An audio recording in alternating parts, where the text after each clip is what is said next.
সকালটা ভালোভাবে শুরু হলেও দিনের শেষটা যে এতটা খারাপ কাটবে সেটা ভাবতে পারিনি।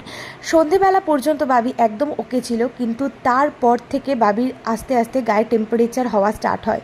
তো আজকে আমি আর দেরি না করে ডক্টর অ্যাপয়েন্টমেন্ট করে ডক্টরের কাছে বাবিকে নিয়ে যাচ্ছি।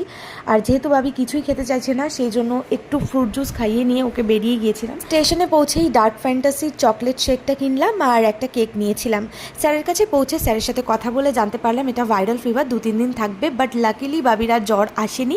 তো ট্রেনে উঠে এই চিপসটা কিনেছিলাম আর প্রচণ্ড মাথা ব্যথা করছিল বলে 1 কাপ কফি নিয়েছিলাম। ওই ট্রেনের কফি যেমন হয় সেরকমই ছিল।